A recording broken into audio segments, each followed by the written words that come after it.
Bonjour à toutes et à tous, voilà on y est, le 5 février c'est la grève générale. Donc il y a des appels de partout et dans cette vidéo je vais vous dire comment concrètement on peut faire grève. Qu'on soit un salarié d'une toute petite entreprise ou qu'on soit un salarié d'une grande entreprise ou qu'on soit fonctionnaire. Alors je vous invite bien sûr à partager cette vidéo pour que le maximum de personnes puissent savoir comment on fait grève, car aujourd'hui, beaucoup de personnes ne savent pas comment. Eh bien, je vais vous expliquer très rapidement. Alors, je ne vais pas vous donner toutes les possibilités. On va parler directement du 5 février où un syndicat a déposé un préavis national. Donc, il est pour tous les salariés, que ce soit du privé ou du public. Et donc, quel que soit votre statut, que vous soyez en CDD, en CDI, en intérim ou fonctionnaire, et que vous soyez syndiqué ou non syndiqué, vous avez le droit de faire grève. Car c'est un droit fondamental qui est protégé par notre Constitution. Et comme elle est protégée par notre Constitution, aucun salarié ne peut subir de discrimination ou une sanction pour avoir fait grève. Alors comme un préavis a été déposé,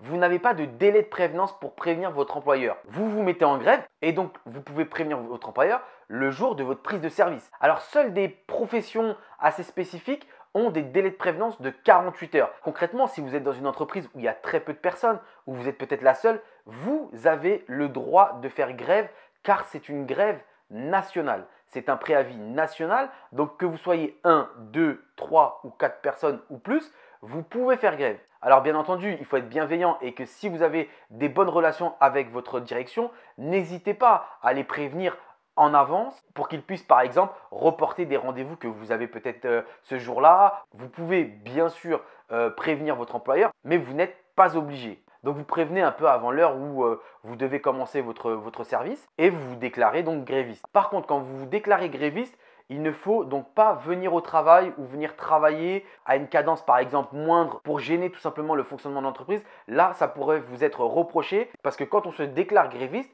c'est en fait un arrêt de travail franc. Alors voilà, j'espère que cette vidéo, elle a pu vous aider pour pouvoir commencer la grève ce 5 février. Donc bien sûr, n'hésitez pas à la partager pour qu'un grand nombre de personnes qui ne connaissent pas, qui ne savent pas comment faire, comment se déclarer gréviste ou quelles sont les règles entre guillemets, eh bien qu'ils prennent connaissance et qu'ils puissent faire grève ce 5 février pour qu'on mette une pression supplémentaire à ce gouvernement qui fait tout simplement semblant de ne pas nous entendre. À très bientôt pour une nouvelle vidéo.